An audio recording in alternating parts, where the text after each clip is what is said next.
அண்ணன் திருமா மன்னர்களை பற்றி ஏதோ பேசிட்டாரு. அப்ப மன்னர்களை பற்றி பேசலாமா? மாதம் மும்மாரி மழை பொழிந்ததா மந்திரினா அர்த்தம் என்ன? மழை வெஞ்சிச்சா பெய்யலன்னு தெரியாது அவனுக்கு. அவன் தான் மன்னன். இவனை பேசினா என்ன பேசாட்டி என்ன? இதுல என்ன கோபம் அவனுக்கு வர வேண்டியிருக்கு? திருமா என்ன சொல்லிட்டாரு? தஞ்சை பெரிய கோயிலை அவன் கட்டினான் என்று சொல்லுகிற பொழுது அப்ப அங்க இருக்கக்கூடிய மக்கள்லாம் என்ன செஞ்சுக்கிட்டு இருந்தான்னு நான் கேட்பல. அவன் தானே கட்டினான். அவனை பத்தி வரலாறு என்னையா சொல்லுது? அதானே வரலாறு. அந்த வரலாறு என்னன்னு திரும்ப கேட்கிறாரு. அதை அடக்கினவன் நீ தானே அப்படின்னு திரும்ப கேட்கிறாரு. அதற்கு நேர்மையா பதில் சொல்லு. இதெல்லாம் படிச்சு தானே வந்திருக்கோம். இதை பேசுறதுக்கு என்ன குதிக்கிற? எதுக்கு குதிக்கிற? ஏன் குதிக்கிறேன்னு கேக்குறேன். ராஜராஜ சோழன் இருக்காருல்ல, அவருக்கு 1 2 மாத்திரம் இல்லைங்க, 15 மனைவிகள். 15 மனைவிகள். நான் சொல்லல சார். நேர தஞ்சாவூர் கோயிலுக்கு போங்க. தஞ்சாவூர் கோயிலுக்குள்ள உள்ள நுழைஞ்ச ஒரு கல்வெட்டு இருக்கு. தன் பெண்டுகள் என்று வெட்டுக, என் பொண்டாட்டின்னு வெட்டுகன்னு ராஜராஜ சோழன் சொன்னதாக ராஜராஜ சோழன் பொண்டாட்டி 15 பேர் வரிசையா அப்படி எழுதி வச்சிருக்காரு. நான் இப்ப என்ன கேட்கிறேன், இந்த 15 பேர்ல நீ யாருடைய வாரிசு? அதுக்கு மட்டும் என்ன மன்னர் பெருமை பேசுற? இதை நீ வெளியே சொல்ல முடியுமா? என்ன வரலாறு பேசுற? என்ன மன்னர் பெருமை பேசுற? சார், ராஜராஜ சோழன் நல்ல கோவில் கட்டினாரா? கட்டினது அவரா? உழைப்பாளி தானே கட்டினா. உழைப்பாளியினுடைய பக்கம் அங்கே எங்கே இருக்கிறது என்ற கேள்வியைத்தான் அண்ணன் திருமாவளவன் கேட்கிறார். திருமாவை எந்த ஒரு சக்தியாலும் தொட முடியாது. தொட்டால் நாங்கள் விட மாட்டோம். தோழர் மனோஜ் அவர்களை யூடியூப்ல பார்த்திருக்கேன். அதுல பார்த்தா கொஞ்சம் சிவப்பா தெரிவாரு, நேரில் பார்த்தா கருப்பா இருக்காரு. இங்கே ஒரு நீளத்துக்கு ஒரு கூட்டம் போட்டுக்கிட்டு இருக்காரு. ஆனால் பொதுவாக இன்னைக்கு சமூக ஊடகங்களை மிக சரியாக பயன்படுத்தக்கூடிய தமிழ்நாட்டில் விரல் விட்டு எண்ணக்கூடிய சில நபர்களில் தோழர் மனோஜும் ஒருவர். ஏன்னா அதுக்குள்ள வேற இதெல்லாம் பார்த்துட்டு இருப்பாங்க. அந்த மாதிரி நிறைய வேற விஷயங்கள்லாம் பண்ணிட்டு இருப்பாங்க. ஆனால் ஒரு சமூக ஊடகத்தை ஒரு சமூக மாற்றத்திற்காக பயன்படுத்துவது அப்படிங்கிறதுல ரொம்ப முன்னணியில், அதுவும் ஒரு இளைய வயதில் செய்யக்கூடியவர். நமக்கு அந்த ஏரியாவே பிடிக்காது. அதுக்குள்ளே போகிறதுக்கே ஒரு மாதிரியா இருக்கும். ஆனால் சில நேரம் நம்மளை உள்ளே பிடிச்சி இழுப்பாங்க, வாங்க அப்படின்னு சொல்லிட்டு. அந்த மாதிரி தான் நான் உள்ளே போயிட்டு வருவேன். இந்த கூட்டத்தினுடைய நோக்கம் என்ன அப்படின்னு சொன்னால், அண்ணன் திருமா மன்னர்களை பற்றி ஏதோ பேசிட்டாரு.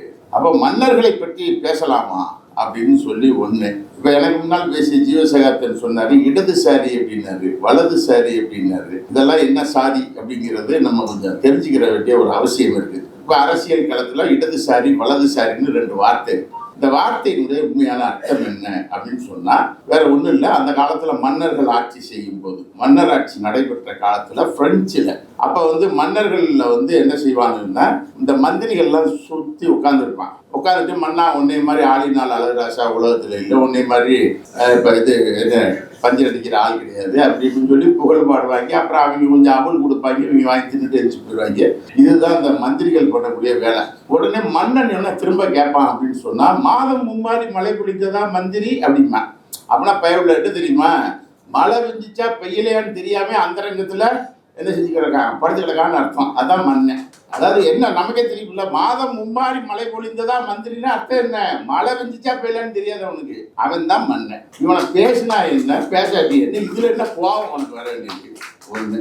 இந்த மன்னர்கள் இருக்கிற போது அரச சபை, இன்னைக்கு பார்லிமெண்ட் இதெல்லாம் இருக்கு, அப்ப அரச சபை தான் இருக்கும். அரச சபையில மந்திரிகள்லாம் ஒன்னா உட்காந்து கும்மி அடிச்சிட்டு இருப்பானுங்க, மன்னனை பற்றி புகழ்ந்து பாடுவானுங்க, இதெல்லாம் நடக்கும். அப்ப என்ன பண்றாங்கன்னா, மக்களை பற்றி மன்னர்கள் எதுவுமே நினைக்கிறது இல்லை, மக்களை பற்றியே நினைக்கிறது கிடையாது. அப்ப மக்கள் என்ன பண்றாங்கன்னா, பெரும் போராட்டம் நடத்துறாங்க. பெரிய போராட்டம். முதலில் பிரெஞ்சுல மிகப்பெரிய போராட்டம் நடந்து அவன் என்ன கோரிக்கை வைக்கிறான் அப்படின்னு சொன்னா, அரச சபையில் மக்கள் குறைகளை பேச வேண்டும், எங்களுக்கு அதற்கு இடம் வேண்டும் என்ற குரல் உலகத்தில் முதலில் பிரெஞ்சில் ஒலிக்கிறது. அப்படி பிரெஞ்சில் அந்த குரல் ஒலிக்கிற பொழுது, அது வரைக்கும் அரச சபை ஒன்னா இருந்த அரச சபையை மக்கள் பிரதிநிதிகள் உள்ளே வர வேண்டும் என்பதற்காக என்ன பண்றான் அப்படின்னு சொன்னா, சரி அவங்களையும் உள்ள விடுங்க அப்படின்னு சொல்லும் போது, இவன் மந்திரிகள் என்ன சொல்றான்னா, பஞ்சப்பராதிகள், சோத்துக்கு வக்கத்தை பயிலுவர், இவனுங்க அரசு சபையில எங்களுக்கு சமமாக அமர்வதா நாங்கள் அனுமதிக்க மாட்டோம்னு இந்த மந்திரிகள் பூரா என்ன செஞ்சுட்டான்,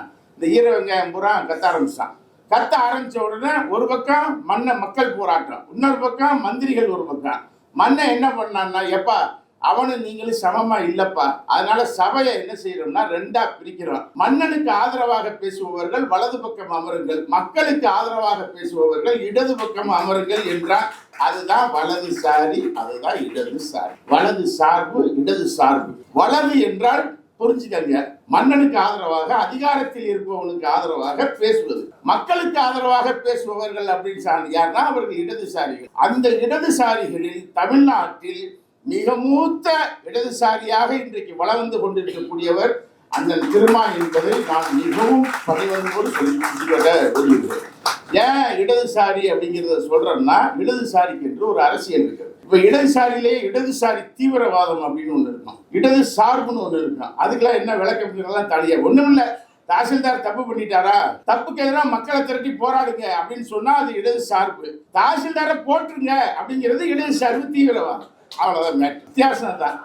அதே போல வலது சார்பு தீவிரவாதம், வலது சார்பு பிற்போக்குவாதம், தீவிரவாதம் கிடையாது. வலதுசாரிகள் அப்படின்னு ஒண்ணு இருக்கு. அந்த அதிகாரத்தில் இருக்கிறவனுக்கு அப்படியே பேசிக்கிட்டே இருப்பானுங்க. அது வலதுசாரி பிற்போக்குவாதம் அப்படிங்கிறது என்ன தெரியுமா? புல் புறவையில அவர் பறந்துட்டு வந்தாரு, அவர் அதுல வந்தாரு. எதெல்லாம் இல்லையோ, கொரோனாவுக்கு என்ன செய்யணும் அப்படின்னு கேட்டா ஒன்னும் செய்யக்கூடாது, மாட்டு மூத்திரம் குடிக்கணும் அப்படின்னு ஒருத்தன் சொல்லுவான். திடீர்னு ஐஐடியில இருந்து ஒருத்தன் வருவான், மாட்டு மூத்திரத்தை உடனே அப்படி குடிச்சிடக்கூடாது, குடிக்கிறதுக்கு முன்னாடி அந்த சாணத்தை 3 உருண்டை முழுங்கிட்டு குடிச்சாதான் எஃபெக்டா இருக்குன்னு சொல்றவன் யாரா இருப்பானா? ஐஐடி இயக்குனரா இருப்பான். இதுதான் வலதுசாரி பிற்போக்குவாதம். இந்த மாதிரி மன்னர்கள் காலத்துல சபையவே ரெண்டா பிரிச்சு வலதுசாரிகள் இடதுசாரிகள் வந்தாங்க. நம்ம ஊருக்கு வந்துருவோம், இது உலகம் பூரா. கடையேழு வள்ளல்கள் அப்படின்னு மன்னர்கள் இருந்தாங்க. கடையேழு வள்ளல்கள் தெரியும், பாரி, ஓரி, அவர், இவர் எல்லாம் போய் இருந்தாங்க. இப்ப சமீபத்தில் நம்ம எழுத்தாளர் வெங்கடேசன் ஒரு புத்தகம் எழுதினாரு, வேல்பாரி அப்படின்னு ஒரு புக் எழுதினாரு. அந்த வேல்பாரியை புத்தகத்தை நீங்க படிக்கலாம், ஒரு நல்ல இலக்கியம் தான். அந்த அந்த இதை படிச்சீங்கன்னா அந்த மலை எங்கே இருக்கு, யாராவது வேல்பாரி படிச்சிருக்கீங்களா? கூட்டத்துல வேல்பாரி படிச்சா படிங்க, அது ஒன்றும் தப்பு இல்லை, ஒரு இலக்கியம் தான். அதை படிச்சீங்கன்னா பாரி மன்னனை பற்றியான ஒரு புகழ்ந்து எழுதப்பட்ட ஒரு 7 கடையேழு வள்ளல்கள் இருந்தார்கள் அப்படின்னு சொல்லி அவங்களை பற்றியாக புகழ்ந்திருப்பாங்க. அவங்களெல்லாம் புகழ்ந்துகிட்டே இருக்கும்போது அவங்களை போட்டு தள்ளவங்க எவுக அப்படின்னு பேச வரணும்ல. 7 பேரை போட்டு தள்ளது யாரு? 300 தமிழ் குடிகள் இருந்தது தமிழ்நாட்டில், 300 தமிழ் குடிகள் இருந்தது. அந்த 300 தமிழ் குடிகளையும் போட்டு தள்ளிட்டு 3 மன்னர்கள் உருவானாங்க. அவங்களுக்கு பேர் தான் சேர, சோழ, பாண்டியன். ஒருத்தனுக்குள்ள ஒருத்தன் போட்டுக்கிடுவான். பாரியின் பரும்பு மலையில் பாரி இருந்தால் மக்கள் இருந்தார்கள்.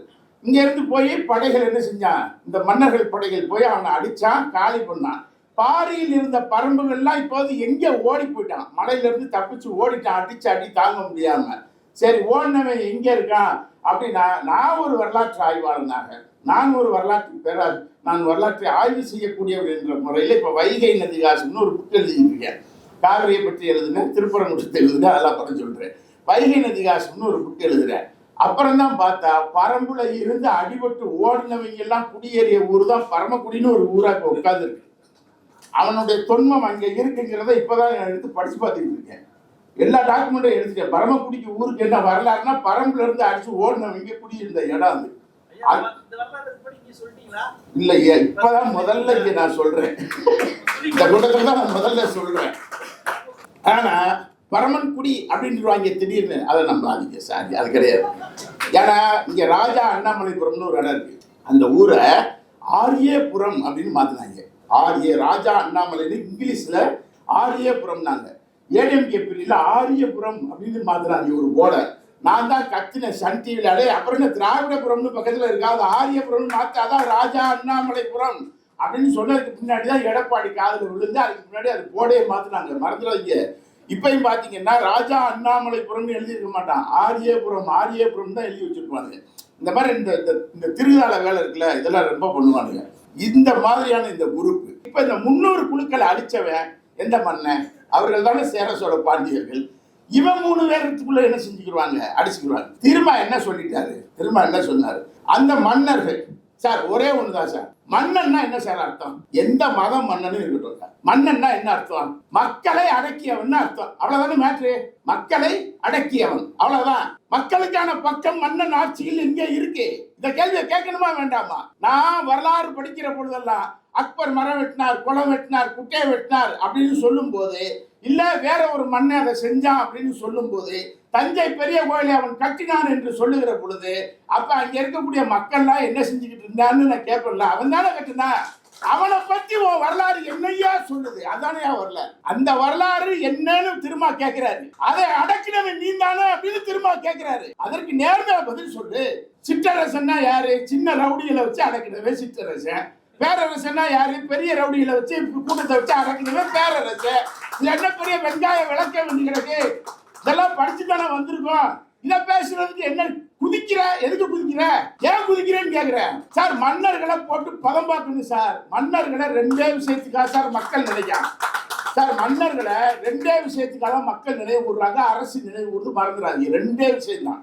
ஒண்ணு, அவர்கள் நீர்நிலைகளை உருவாக்கினார்கள், அணைகளை கட்டினார்கள், குளங்களை தோண்டினார்கள், கம்மாய்களை தோண்டினார்கள், கால்வாய்களை தோண்டினார்கள், நீர்நிலைகளை உருவாக்கினார்கள். அது இன்றைக்கும் என்ன செய்யுது?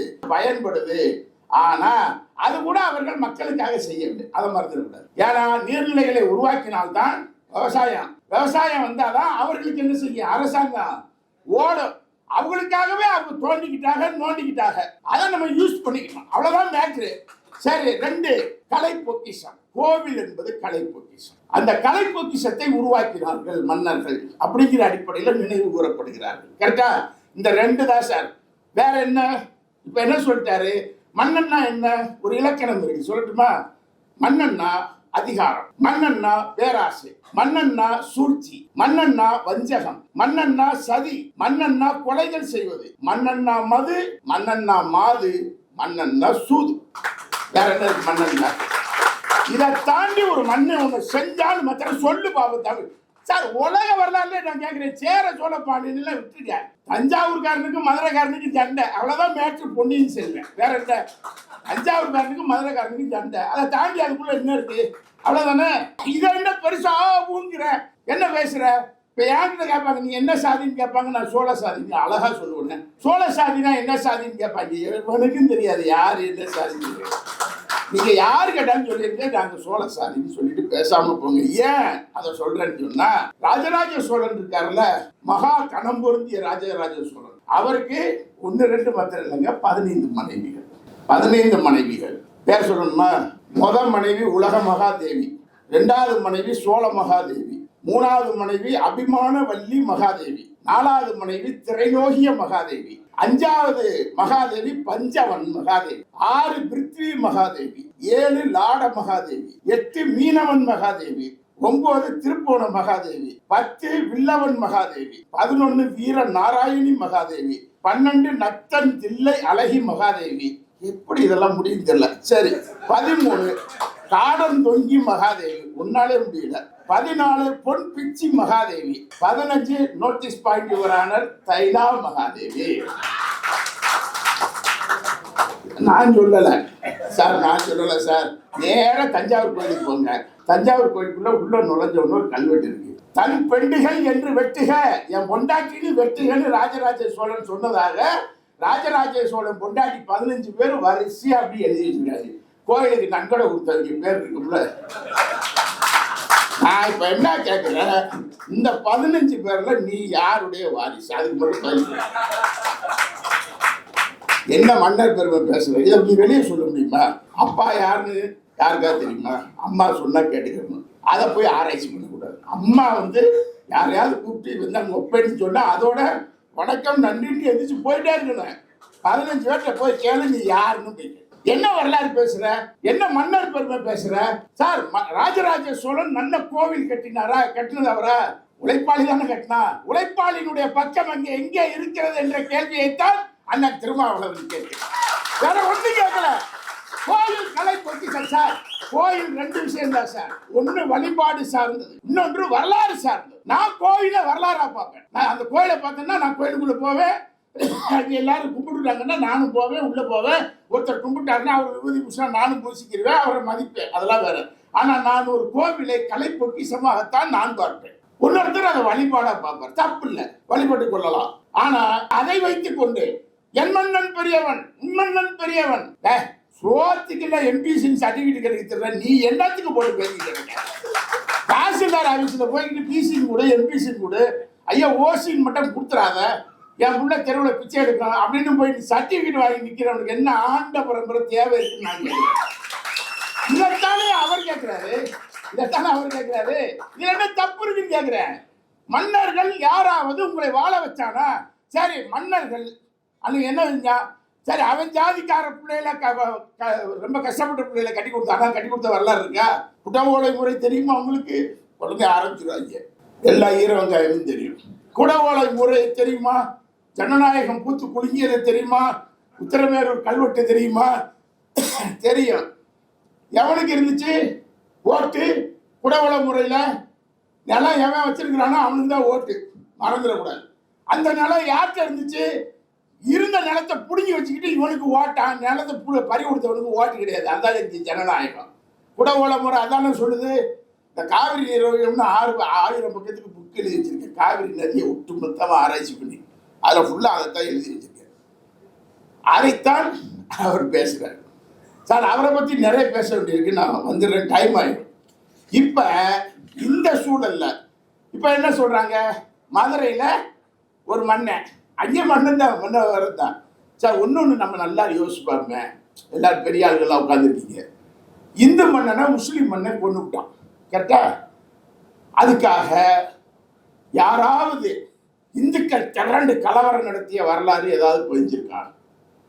இல்லை, ஒரு முஸ்லீம் மன்னனை இந்து மன்னன் கொண்டு விட்டான், அதுக்காக முஸ்லிம்கள்லாம் திரண்டு ஒரு பெரிய கலவரம் பண்ணதாக வரலாற்றில் எங்காவது பதிவு இருக்கா?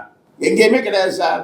ஏன்னா மன்னர்கள் என்றாலே அதிகாரத்தில் இருப்பவர்கள், அவர்களுக்குள்ள அடிச்சுக்கிடுவான், கூடிக்கிடுவான், செத்துக்கிடுவான், என்ன வேணாலும் பண்ணிக்கிடுவான். இங்கிட்டு தூக்கி நீங்க ராமநாதபுரம் கிழவன் சேதுபதி ஆட்சி நடக்குது. கிழவன் சேதுபதியினுடைய ஆட்சியில கிழவன் சேதுபதி இறந்து போகிறார். கிழவன் சேதுபதி இறந்து போகும்போது அவரோடு சேர்த்து உடன்கட்டை ஏற்றப்பட்டவர்கள் எத்தனை பேர் தெரியுமா?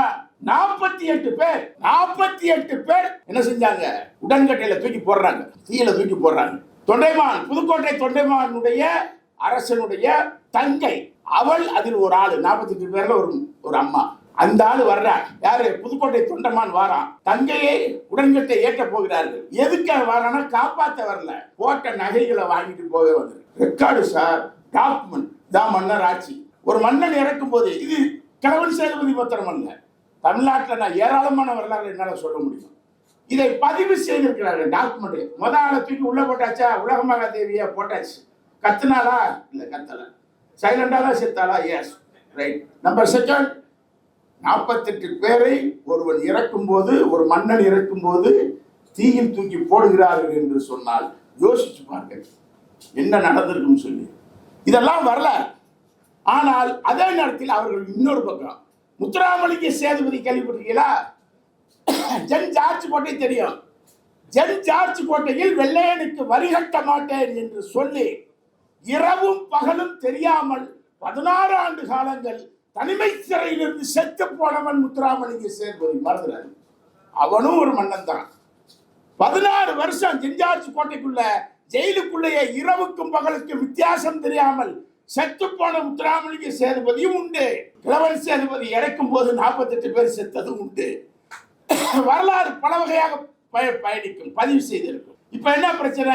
திருப்பரங்குன்றத்துல சிக்கந்தர், அவரை தூக்கி, அவர் ஒரு மன்னர். சிக்கந்தர் அங்கே வந்து எப்படி வந்தாருங்கிறதுக்கு ஒரு பெரிய வரலாறு இருக்கு, யாருக்கும் தெரியல. இவங்க சத்தம் போட ஆரம்பிச்சிட்டாங்க. நான் என்ன பண்ணேன்?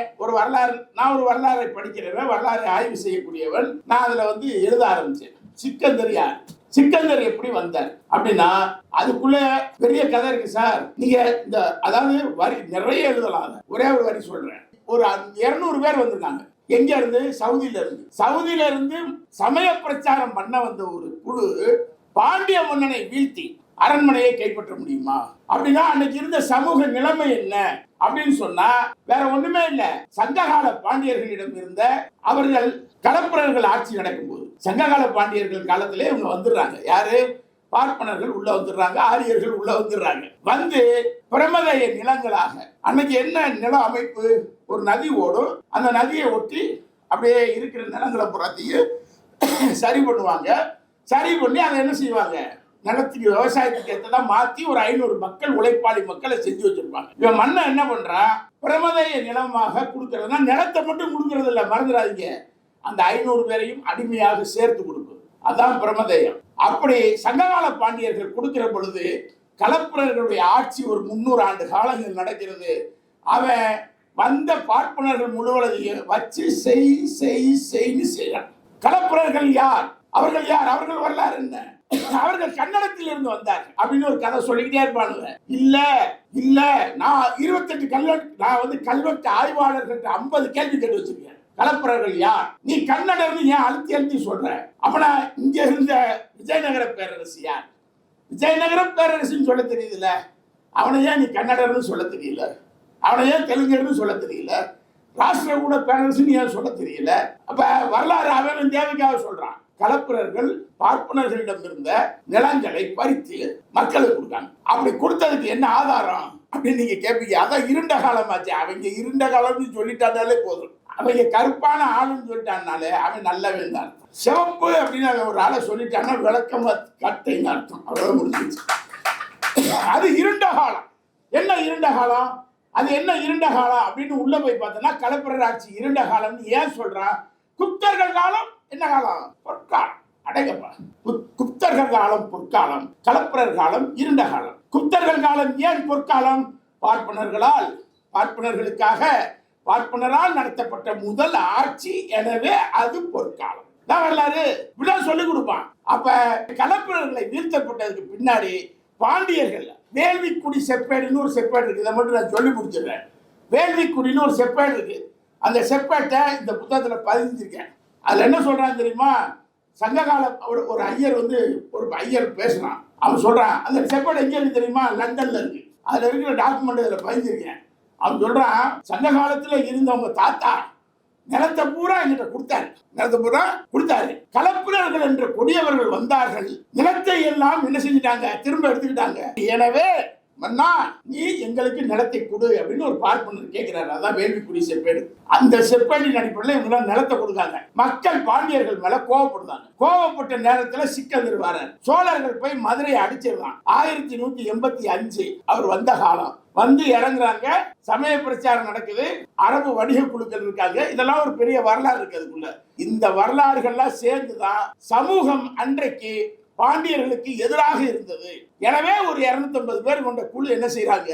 வந்து அங்கே ஆட்சியில் இருக்காங்க. அப்புறம் மலைக்கு தப்பிச்சு ஓடுறாரு. அதெல்லாம் ஒரு பெரிய சண்டை. என்ன நடந்ததுங்கிறத கல்வெட்டு ஆய்வுகளோடு பதிவு செய்திருக்கு. இதை வச்சு இன்னைக்கு கலவரம் பண்ணலாமா? சிக்கந்தர்னு ஒரு ஆளுங்க ஒரு தர்கா இருக்கு. அந்த தர்காவை வீழ்த்தணும். தர்காவை கட்டியவன் யார் அப்படின்னு ஒரு கேள்வி இருக்குல்ல. தர்காவை கட்டியது யார் தெரியுமா?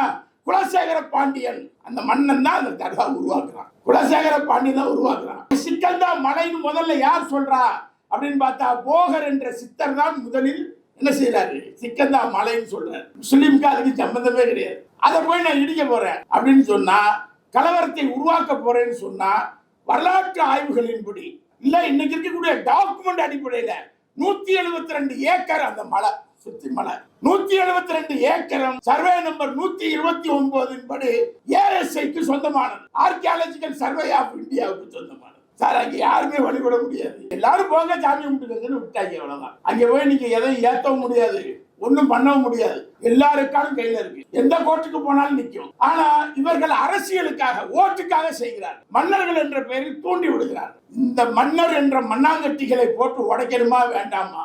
அதை திருமாவளவன் பேசினா அவர் யாருக்கு எதிரானவர்? அவரை கொண்டு போய் எதிரான நிப்பாட்ட முடியுமா? திருமா யாரு? ஒரு விஷயம் சொல்றேன். அரசியலை 3ஆ பாருங்க. 1 அரசியல் தளம், 2 சமூக தளம், 3 பொருளாதார தளம். அரசியல் தளத்தில் திருமா என்ன ஸ்டாண்ட் எடுக்கிறார்? அவன் மனு நீதிங்கிறான், இவர் சமூக நீதிங்கிறார். அவன் மத வெறிங்கிறான், இவர் மதச்சார்பின்மை அப்படின்னு சொல்றார். அவன் பெண்ணடிமை தளம்னு சொல்றான், இவர் பெண் விடுதலை அப்படிங்கிறார். அவன் அம்பானி அதானிக்கான வளர்ச்சிங்கிறான், இவர் அனைவருக்குமான வளர்ச்சி அப்படிங்கிறதுல நிற்கிறார். இதான திராவிட மாடல் அரசினுடைய கோட்பாடா இருக்கு. அந்த கோட்பாட்டோடு இணைந்து நின்றுதானே இவரும் பேசுறாரு. இதுதான் இவருடைய அரசியல் தளம். சமூக தளத்தை பத்தி ஜீவசகாப்தன் அழகா சொன்னார். எந்த வருஷமும் எனக்கு ராமநாதபுரம் விடுதலை சிறுத்தைகள் கட்சி தொடங்குவதற்கு முன்னால் டிபிஐ வச்சிருந்த மலைச்சாமி இருக்கார்ல, மலைச்சாமியும் நானும் ஒன்னா ஆர்ப்பாட்டம் பண்ணியிருக்கோம். நானும் மலைச்சாமி மயம் வினோத்து இன்னைக்கு அண்ணன் அண்ணன் அண்ணன் போய் கூப்பிட்டே இருப்பா அப்படின்னு. இப்பையும் மலைச்சாமி மிகப்பெரிய போராட்டக்காரர் இல்ல, மலைச்சாமி மிகப்பெரிய போராட்ட வீரர். அன்றைக்கு அவர் ஆதிக்க ஜாதியினரால் வேறு மாதிரி பார்க்கப்பட்ட காலத்தில் நாங்கள் எல்லாம் மலைச்சாமி கூட நின்று போராடி இருக்கிறோம். மானாமதுரை வீதியில் மறந்துடக்கூடாது. மானாமதுரை வீதியில் நான் போராடி இருக்கிறேன், பரமக்குடி வீதியில் போராடி இருக்கிறேன், மதுரை வீதியில் போராடி இருக்கிறேன். அண்ணன் திருமா அப்போது மதுரையில் ஒரு அலுவலகத்தில் வேலை செய்து கொண்டிருந்தார். எனக்கு அப்பையும் தெரியவர், நான் அவரை அப்படிதான் தெரியாது நேர. ஆனா மலைச்சாமிகளோடு நாங்கள் பயணப்பட்ட காலத்தில் கூட அன்றைக்கு எல்லாரும் சேர்ந்து மண்ணு கட்டுவோம். அன்டச்சபிலிட்டி ரிமூவ் பண்ணு, தீண்டாமை கொடுமையை அகற்றி நிறுத்து. சார் நான் ஒரு வீட்டுக்கு போயிருக்கேன் சார், என்னோட படித்தேன் ஒரு தலித் பையன் சொல்லிட்டாங்க. அது அவன் தலித்தா என்னன்னா எனக்கு தெரியாது சார். அவன் வீட்டுக்கு போயிட்டேன், முருகன் அவன் பேர். முருகன் வீட்டுக்குன்னு போய் இறங்கிட்டேன், பஸ்ஸை விட்டு இறங்கிட்டேன். அவன் வீட்டுக்கு வர சொல்லிட்டான், நாங்கள் போயிட்டோம். அங்கே போனால் தான் தெரியுது அந்த அவன் வந்து தலித் பையன்னு எனக்கு தெரியாது. நான் போயிட்டேன், போய் முருகன் வீடு எங்கே இருக்குன்னு கேட்டேன். அவன் என்ன செஞ்சான் தெரியுமா, இப்படி போய் அப்படி திரும்புங்கண்ணா. சரி திரும்பிக்கிடுவோம், ஒரு டீ கொடு அப்படின்னு கேட்டேன். நான் கேட்டேன் டீ கொடு அப்படின்னு கேட்டேன். அவன் என்ன செஞ்சான் தெரியுமா, வாழை இலையை சுருட்டி எனக்கு டீ கொடுத்தான். சம்பவம் நடந்தது 1992. வாழை இலையை சுருட்டி டீ கொடுத்தான். நான் அவனை பார்த்தேன், யாருக்கு கொடுக்குற, எனக்கு கொடுக்குறியா, அவங்க எல்லாரும் இங்கே அப்படித்தான் குடிப்பாங்க அப்படின்னு அவன் சொன்னான். அவங்க குடிக்காங்களா குடிக்கலையா எனக்கு தெரியாது. எனக்கு நீ கொடுத்த, நீ என்ன செய்யற, சட்டத்தை மீறுற, மனுஷனை மதிக்கல. நாங்களே உட்காந்துருப்பேன் வாசல், சுற்றி 50 பேர் அருவாளோட நிற்கான். நான் உட்காந்துருப்பேன், அரெஸ்ட் பண்ணி இவனை தூக்கு போல இல்லை, இவன் கடையை தூக்கு அப்படின்னு சொல்லி 3 நாள் அந்த இடத்துல படுத்துக்கிறேங்க. ஒத்தையில தெரியும் அவனுக்கு யாருன்னு தெரியும். சண்டை போட்டு கடைசியில் அவன் என்ன பண்றான், யூஸ் அண்ட் த்ரோ கப்பில் என்ன செஞ்சான், நான் எல்லாருக்கும் டீ கொடுக்குறேன்னு தாசில்தார் ஆஃபீஸில் வச்சு டிஎஸ்பி ஆஃபீஸில் பேச்சுவார்த்தை நடத்துகிறேன். நான் சொன்னேன், டம்ளரில் கொடு, அந்த ஊர் சனத்தை பூரா வர சொல்லு, குடிக்கவை, கழுவு, அது வரைக்கும் நான் அந்த ஊரை விட்டு போக மாட்டேன்னு அந்த ஊரில் உட்காந்துருக்கேன். இந்த ஊர் மக்கள் என்ன சொன்னாங்க தெரியுமா, சாரி எதுக்கு சார், நாங்கள் தான் ஒரு டீ கடை வச்சுருக்கோம்ல, இங்கே வாங்க சார் டீ குடிப்போம், உங்கள் கடையில் நீங்கள் குடிச்சிக்கங்க, நான் இந்த கடையில் குடிக்க வந்து எனக்கு இப்படி கொடுத்தேன், அவ்வளோதான் மேட்ரு. ஏன்னா நம்ம போனதுக்கு முன்னாடி 2 ஊருக்கு சண்டை உருவாக்கி விட்டுருவான். ஆனால் ஒன்னொன்று புரிஞ்சுக்கங்க, அந்த போராட்டத்தில் என்னோடு அதிகமாக அந்த ஊர் முழுவதும் விலகி நிற்காங்க.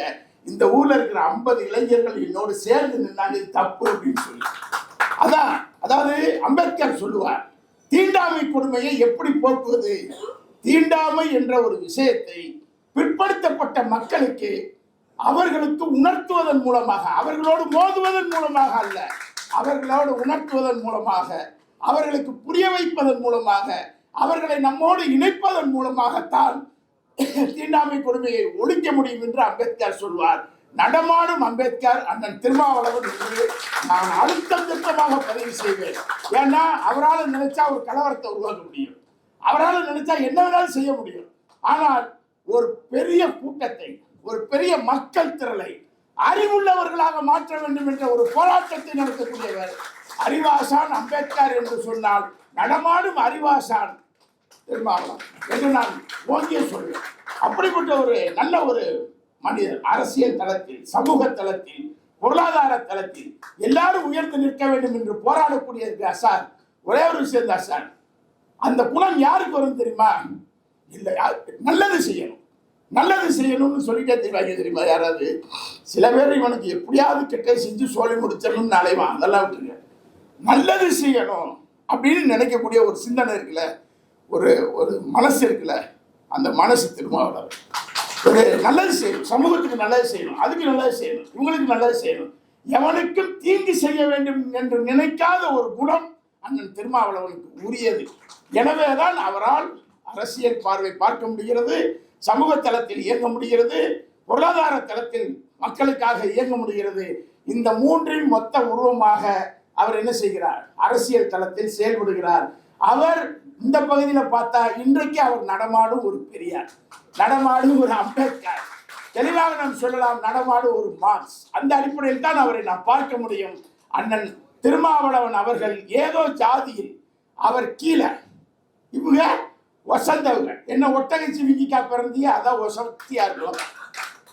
நாங்க பிறப்பால் உயர்ந்தவர்கள். பிறப்பால உயர்ந்தது எது, ஒட்டகச்சி விங்கி தானே, அதான் கழுத்தெல்லாம் பெருசா நீளமாக இல்லை, பிறப்பால் உயர்ந்தது.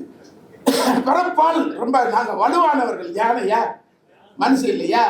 பிறப்பால் உயர்ந்தவர்கள், ஆனால் பொருளாதாரத்தை நாங்கள் பிச்சை எடுப்பவர்கள். எப்பா பொருளாதாரத்தை நீங்க பிறப்பாலே உயர்ந்துட்டீங்களா, அதுலயும் சேர்த்த இளவு உயர்ந்திருக்க வேண்டியதானே? இல்ல, நாங்கள் பிறப்பால் உயர்ந்தவர்கள், பொருளாதாரத்தால் பிச்சை எடுப்போம். அது என்ன தெரியுமா? அதுன்னா ஐஸ்கிரீம் டீ மாதிரி.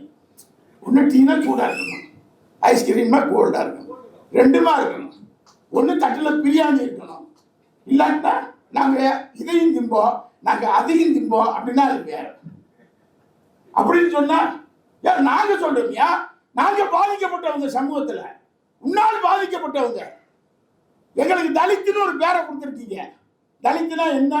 தல் என்ற சமஸ்கிருத வார்த்தைக்கு அடக்கப்பட்ட, ஒடுக்கப்பட்ட, சிதைக்கப்பட்ட, சீரழிக்கப்பட்ட, வஞ்சிக்கப்பட்ட, நொறுக்கப்பட்ட என்று பொருள். தலித் என்றால் அடக்குதலில் இருந்து மீறுபவன் என்று பொருள். அதான் தலித். அவன் மறு தலித்தவன், அவன் எல்லாத்தையும் மறுதளிப்பான். எனவேதான் அவன் தலித்து. எனவே இதெல்லாம் யார் சொல்றா? அம்பேத்கர் சொல்லல, ஜோதிபா புலே சொல்றேன். ஜோதிபா புலே தான் தலித்தாக அறியப்பட்டவர். ஜோதிபா புலே தான் தல் என்ற சொல்லை அறிமுகப்படுத்துகிறார். அவரை குருவாக ஏற்றுக்கொண்ட அண்ணல் அம்பேத்கர் அதை பிற தளங்களில் விரிவுபடுத்துகிறார். இதுதான் வரலாறு. எனவே ஜோதிபா புலேயும் அண்ணல் அம்பேத்கரும் பெரியாரும் காரல் மார்க்சும் போன்ற மகத்தான சமூக மாற்றத்திற்காக, சமூகத்தை மிகப்பெரிய ஒரு மாற்றத்திற்கு உருவாக்குவதற்காக போராடிய ஒரு தலைவர்கள் இன்று இல்லை. ஆனால் அதனுடைய அடையாளமாக அண்ணன் திருமா இருக்கிறார் என்பதுதான் மறந்துவிடக்கூடாது. இயேசுநாதர் உயிரோடு இல்லை, பைபிள் வழி நடத்துகிறதா இல்லையா? நபிகள் நாயகம் உயிரோடு இல்லை, குர்ஆன் வழி நடத்துகிறதா இல்லையா? ஒவ்வொருத்தருக்கும் ஒரு நூல் வழி நடத்துகிறது. அண்ணல் அம்பேத்கருடைய தத்துவங்களும், மார்க்சிய தத்துவங்களும், பெரியாரிய தத்துவங்களும் அண்ணன் திருமாவளவனை வழி நடத்துகிறது. அவர் வழியில் பயணப்படுவதுதான் தமிழ் சமூகத்திற்கு நாம் செய்யும் மிகப்பெரிய கொடை. அண்ணன் திருமாவை எந்த ஒரு சக்தியாலும் தொட முடியாது. தொட்டால் நாங்கள் விடமாட்டோம். நன்றி, வணக்கம்.